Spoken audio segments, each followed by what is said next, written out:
This is not just another hip-hop rumor. This is the kind of statement that can reopen one of rap's darkest nights. The moment an explosive claim linked to Lil Durk's cousin OTF Nunu started circulating online, I knew Von was walking into a trap that night.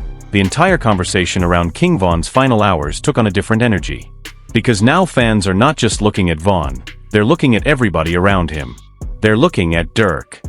They're looking at the people in the cars. They're looking at the energy before the confrontation with Quando Rondo. And they're asking one brutal question. If somebody really felt that something was off, why didn't anybody stop it? Now the internet is in full detective mode. Old footage is being replayed. Old lives are being clipped. Every expression, every movement, every warning sign is being re-examined like it holds the missing piece. Fans are shocked, emotions run high, and the streets are once again split between grief, loyalty, and suspicion. Was this a real warning that got ignored? Was it guilt talking after the fact? Or does this hint that people around Von sensed danger before Lil Tim fired and everything changed forever? Tonight, we're breaking down the claim, the timeline, the names, and the chilling possibility that King Von may have walked into that chaos while others already feared the worst. This is the kind of story that does not die when the camera's cut off. It gets louder. It gets uglier. And the deeper people dig, the worse it starts to look. Because when a voice from inside the family finally speaks, even if it is only one sentence, even if it sounds emotional, even if it comes wrapped in pain, that one sentence can shake everything people thought they knew.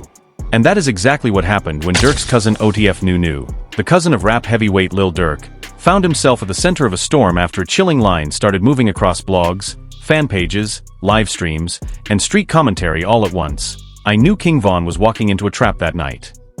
The second those words hit the internet, the mood changed. This was no longer just a story about a chaotic night gone wrong. No. Now it felt darker. Now it felt personal. Now fans were not just grieving King Von all over again. They were re-examining every face around him. Every move. Every late-night clip. Every car door that opened. Every warning nobody took seriously. Every moment that looked normal at the time but now, in hindsight, felt like a sign. And once the internet smells fear, regret, and possible betrayal in the same sentence, it goes into full attack mode. Fans were shocked. Emotions ran high. The family was left divided. Some people said OTF Nunu was only speaking from pain, that grief makes people say things they never fully understood in the moment. But others were not buying that soft version at all. They were saying, hold on. If he said he knew, then what did he know? When did he know it? And who else knew too? That is where the tension started boiling over, because in the culture, one thing everybody understands is this. You do not casually use the word trap around a night that ended in blood, headlines, and heartbreak. That word carries weight. That word brings blame. That word turns a tragedy into a possible setup, and once that happens, people stop looking at the night as random chaos and start looking at it like a chain of decisions nobody wants to explain. To understand why this statement hit so hard, you have to understand who King Von was in this story. King Von was not just a rapper with a buzzing name and a dangerous reputation.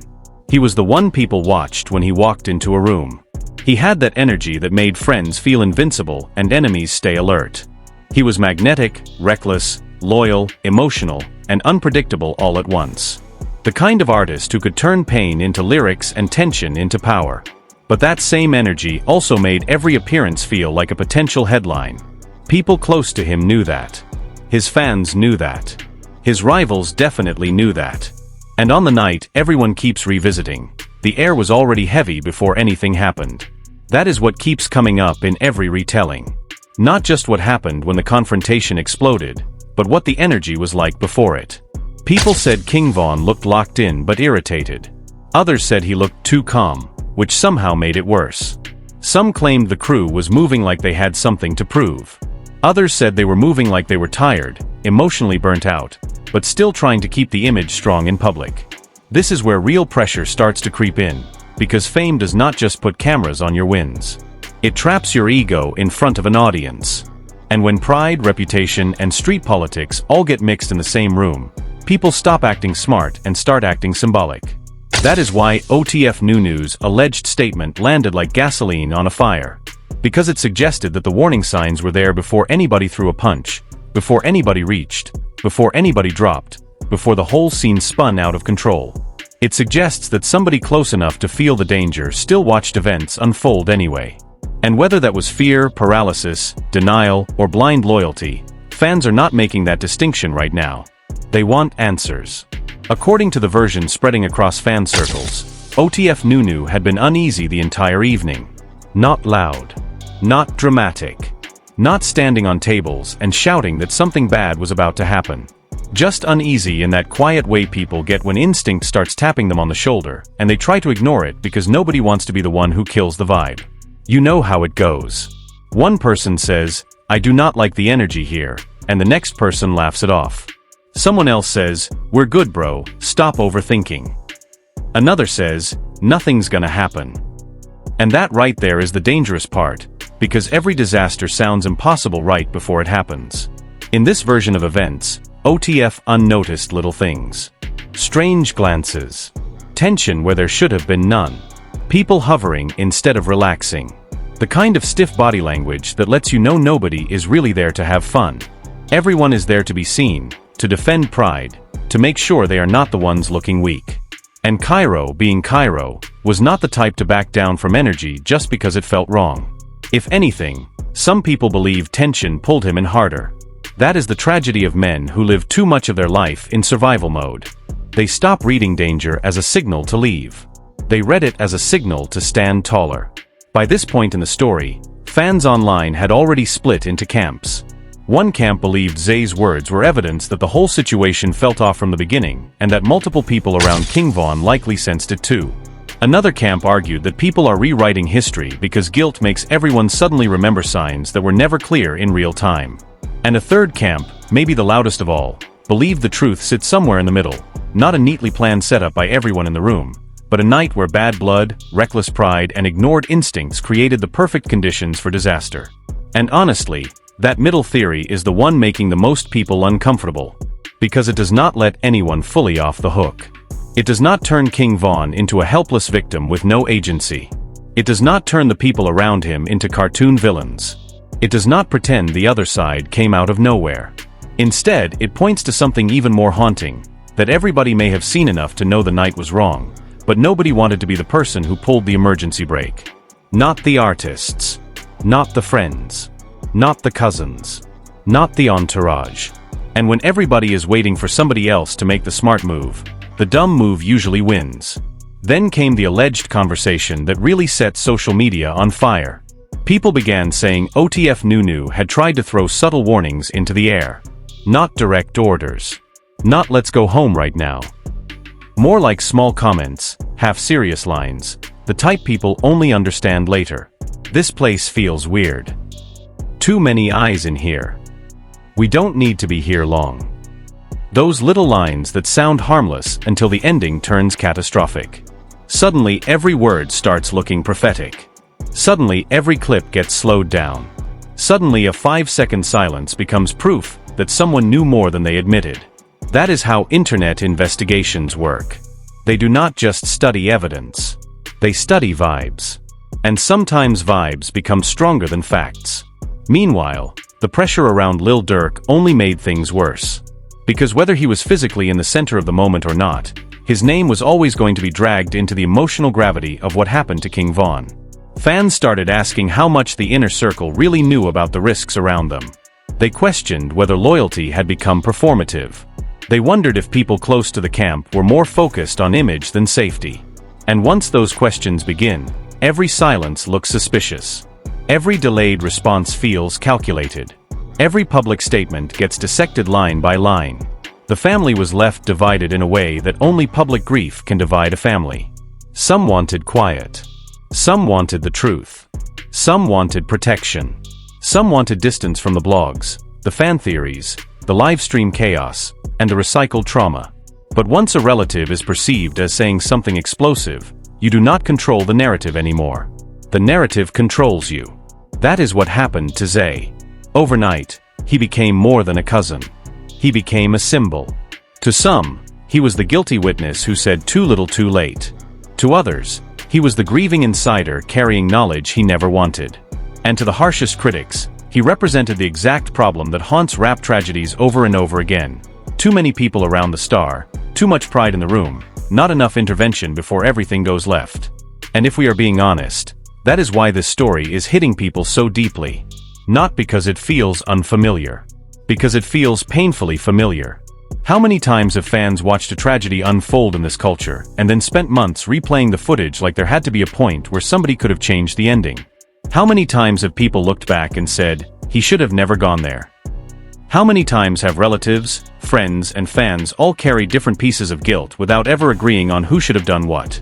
That is exactly why Zay's line is echoing the way it is. It taps into that universal fear that instinct gave a warning and everybody ignored it.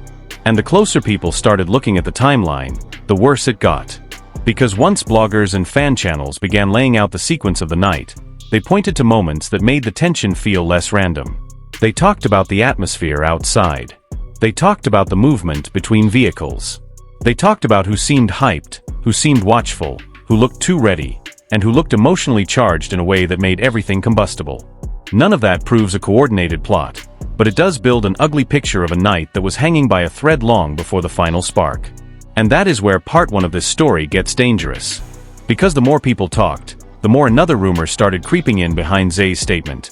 That somebody in the wider circle believed King Von was too locked into pride to hear a warning, even if one had been shouted in his face. That he was already mentally walking toward the tension.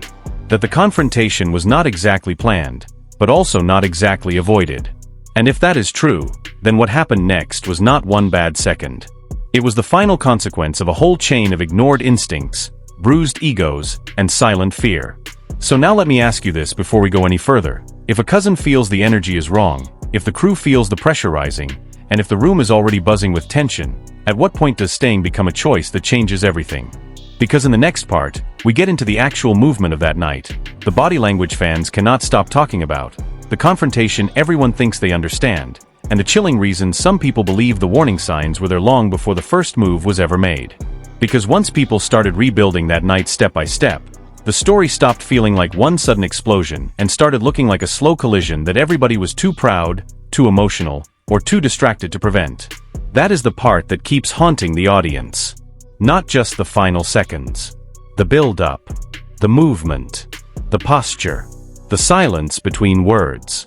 The feeling that the energy had already turned before anybody admitted it out loud. According to the version now burned into fan memory, King Von was moving like somebody who had already made peace with confrontation. Not necessarily because he wanted disaster, but because he was not built to retreat once tension showed its face. That is the contradiction people keep circling back to. He was sharp enough to recognize disrespect, but not always willing to let disrespect breathe without answering it. And that kind of wiring may look powerful in music videos, in captions, in stories told after midnight, but in real life it can turn one ugly moment into a permanent ending. Meanwhile, OTF New, if the online retellings are even halfway true, was watching all of this with that sinking feeling that gets heavier by the minute. Don't panic. Not screaming. Just that deep internal alarm that tells you the night is shifting in the wrong direction. The kind of feeling that makes your eyes start scanning differently. You stop enjoying the environment. You start watching hands. You start watching doors. You start noticing who is too quiet and who is too loud. You start wondering whether everyone is really here to have a good time or whether some people came already carrying unfinished business. And unfinished business was exactly what fans believed had entered the air. Because when names like King Von and Quando Rondo exist in the same orbit, people do not view body language as random. Every glance becomes loaded. Every pause looks strategic. Every small movement feels like a message. That is why the footage people claimed to analyze afterward became such a battlefield. One side said the tension looked obvious. Another side said people were projecting after the fact. But either way, the same conclusion kept surfacing. The room no longer felt casual. It felt watchful. Then came the movement outside, and this is where the whole story starts to turn cold. People say once the setting changed, the emotional temperature changed with it. Outside is different. Outside there are fewer buffers. Less music. Less distraction. More ego. More space for eyes to lock. More room for people to perform courage in front of whoever is watching. And once men with reputations feel that shift, even a tiny exchange can turn symbolic. Nobody wants to be seen giving ground. Nobody wants to look rattled. Nobody wants to walk away first if they think the other side might read it as weakness. That is how situations stop being about safety and start being about image. In the fan-made narrative, OTF Nunasaw King is getting drawn closer to the pressure instead of further from it. Maybe it was curiosity. Maybe it was pride. Maybe it was instinct telling him to stand firm instead of step back. Whatever it was, the worst part is that the people around him may have recognized that look. The one that says he is emotionally committed now. The one that says talking him down will take more than a casual warning. The one that says this can still be stopped, but only if somebody is willing to risk making him angry in order to keep him alive. And that is where the internet has been merciless. Because fans keep asking the same question with different words. Where was the person willing to be hated for 10 minutes if it meant preventing a lifetime of grief? That question is brutal because it does not come with an easy answer. In fast-moving moments, people do not think like analysts. They think like loyalists. They think like friends trying not to overstep. They think like family members trying not to embarrass someone in public. They think like crew members who have spent years surviving by never undermining the alpha energy in the room. And by the time somebody realizes the pride in the air is more dangerous than the threat itself, it may already be too late. As the confrontation zone tightened, people online began obsessing over who appeared alert and who appeared emotional. Some said Quando Rondo looked like somebody bracing for disrespect. Others claimed King Von looked like somebody who was not going to let a charged moment slide. Still others pointed to Lul Tim, saying his presence in every retelling made the entire sequence feel even more volatile. Again, none of that proves anybody arrived with a master plan in their pocket. But it does paint a picture of a scene where too many explosive personalities ended up too close together at the wrong time with too much history already hanging over them. That is why Zay's alleged line keeps cutting through the noise. I knew King Von was walking into a trap that night. Whether he meant a literal setup, an emotional setup, or simply a bad situation closing in, fans heard the same thing. Somebody close to the circle felt danger before the ending arrived. And once that interpretation took hold, everything else got darker. People started revisiting old conversations, saying there had always been a pattern around Cairo. That he moved with unmatched confidence, but also with a kind of fatal momentum. That once his mind locked onto something, he did not naturally drift away from it. He pressed. He was engaged. He stepped toward it. To supporters, that was what made him fearless. To critics, that was what made him vulnerable in ways nobody wanted to admit while he was alive. Because courage and recklessness can wear the same face in public. It is only later that people decide which one they were really looking at. Inside the circle, though, there may have been no time for philosophy. Only reactions. Some accounts imagined OTF Nunu pulling closer to someone in OTF and muttering, "This ain't right." Another imagined a response coming back fast and carelessly, "Bro, it's under control." But the most dangerous words in any tense situation are usually those exact ones. Under control. People say that right before control disappears. They say it when they want calm more than truth. They say it because admitting fear would force action, and action might offend somebody who is already too deep in his own emotions. Then one side moved, the other side answered, and in an instant the pressure that had been rising all night stopped being theoretical.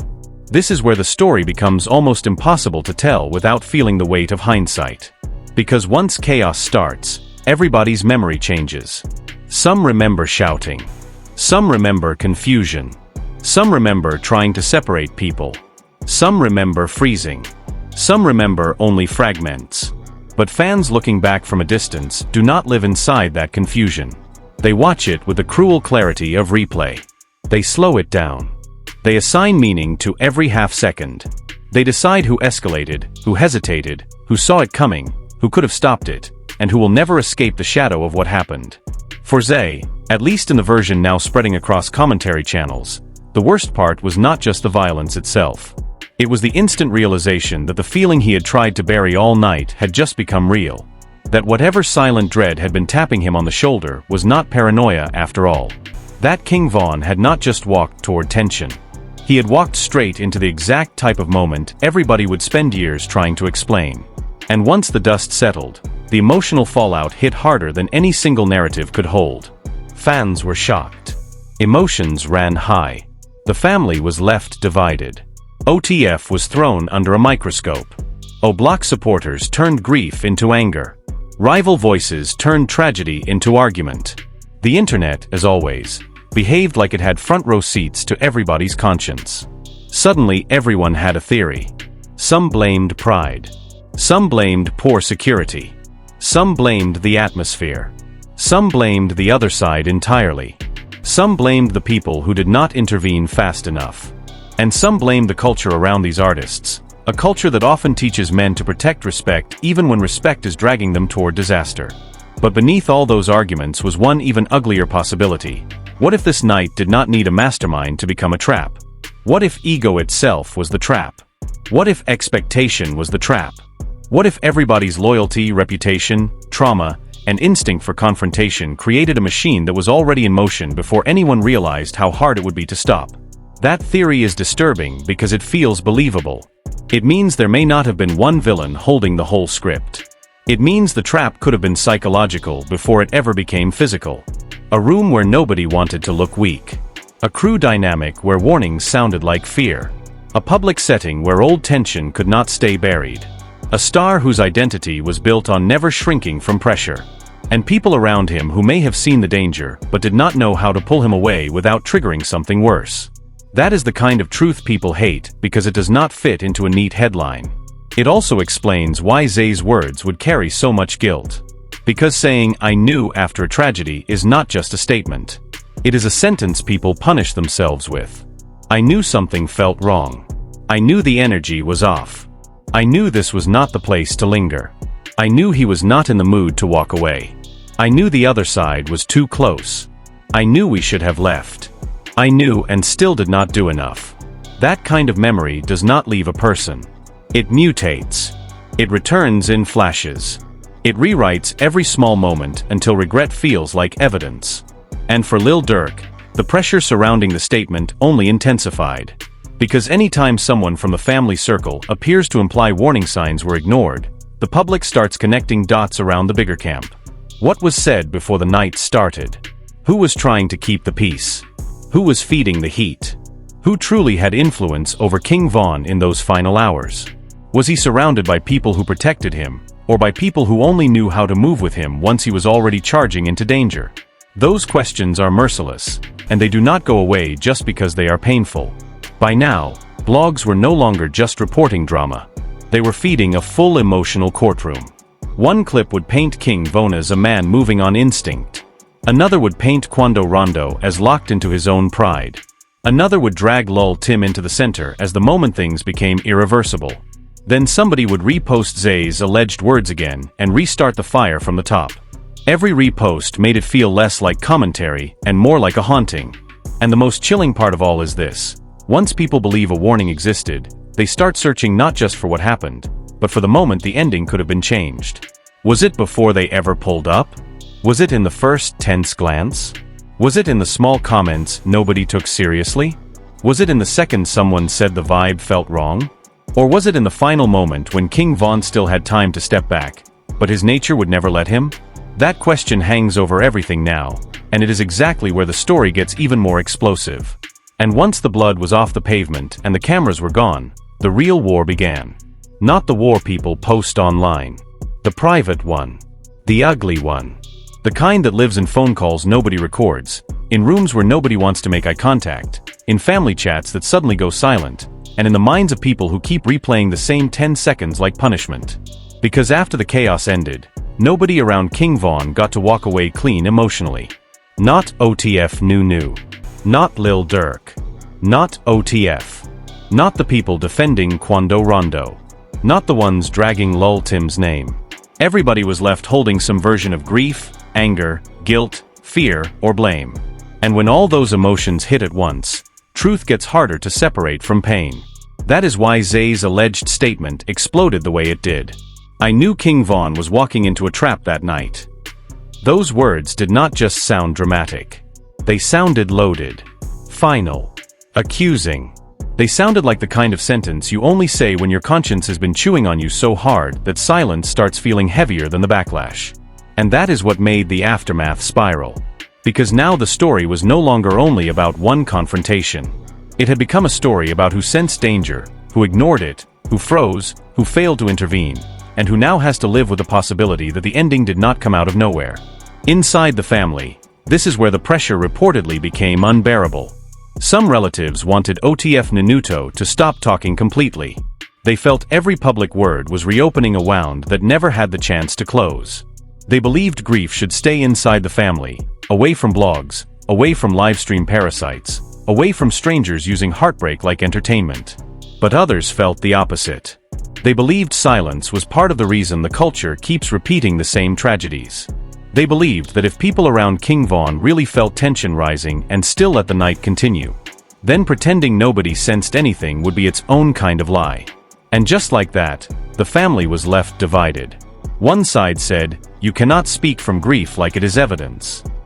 The other side said, "You cannot call it grief if your gut was screaming and you still said nothing." One side wanted protection. The other wanted honesty. One side feared public judgment. The other feared private guilt. And in the middle stood Lil Durk, caught in the brutal position powerful people always get trapped in when tragedy strikes close to home. Because whether he wanted to answer every rumor or not, the entire storm kept bending back toward him. Fans wanted leadership. Blogs wanted a reaction. Critics wanted contradiction. Supporters wanted loyalty. And every second he stayed quiet, the internet filled that silence with its own theories. The ugliest possibility is not that one mastermind controlled everything. The ugliest possibility is that everybody contributed just enough to the ending without meaning to.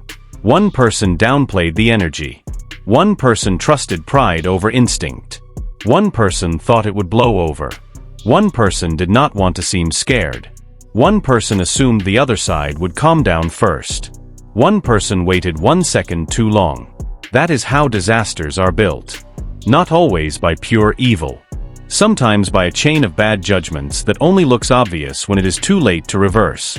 And if that is what OTF Nanumiant, then his guilt is bigger than one quote. It is existential. It means he may be carrying the memory of feeling danger rise in real time and still not finding the one action strong enough to stop fate from hitting the gas. People think guilt always sounds loud. Sometimes it sounds like one exhausted sentence repeated in your own head for years. I knew. I knew. I knew. That is also why some people close to the circle allegedly reacted to OTF Nunu with anger instead of sympathy. Because when somebody says, "I knew," everyone else hears an accusation hidden inside it. Even if no names are spoken, the implication hangs in the room. If you knew, then what about the rest of us? Did we know too? Did we ignore what you felt? Did we help create the pressure? Did our loyalty become negligence? Did we confuse support with standing back while something terrible unfolded? Those are not questions people answer calmly. Those are questions that break friendships, split crews, and turn old brothers into strangers. In the weeks that followed, the emotional climate around the whole camp supposedly became colder, quieter, and more suspicious. Not necessarily because everyone had secret information, but because trauma changes how people hear each other. A normal silence starts sounding guilty. A delayed reply feels intentional. A missing detail turns into a red flag. People stop trusting memory because memory itself feels contaminated. Everybody remembers the night through pain now, and pain edits the footage in your head. What made it even worse was the way Cairo's legacy kept getting pulled in two opposite directions. To some, he became the symbol of a fearless artist who lived exactly how he rapped, never ducking pressure, never shrinking from smoke, and paying the highest possible price for a code he believed in. To others, he became the tragic example of what happens when an artist's most dangerous tendencies are glorified instead of challenged. The first version turns him into a martyr. The second turns him into a warning. The truth may hold pieces of both, and that is exactly what makes the story unbearable. Because if King Von was both brilliant and impulsive, both loved and insufficiently protected, both surrounded and still somehow exposed, then nobody gets the comfort of a simple ending. Not the family. Not the fans. Not the circle. And definitely not Zay. By the time his words had fully spread across the internet, they were no longer just a quote. They were an emotional weapon. People used them to attack OTF. People used them to criticize rap culture. People used them to question loyalty. People used them to reopen arguments about who should have stepped in and who was too addicted to the image of toughness to do the necessary thing. In that way, the line became bigger than the night itself. It became a mirror. And what people saw in that mirror made them uncomfortable. They saw a culture where warning signs are mocked until tragedy proves them right. They saw men raised to read caution as weakness. They saw entourages that know how to amplify energy better than they know how to de-escalate it. They saw families forced to grieve in public, while strangers demand answers like they are owed a private autopsy of every emotion. And they saw the harshest truth of all. Sometimes the trap is not one location, one opponent, or one single move. Sometimes the trap is the entire environment surrounding a star long before the final night ever arrives.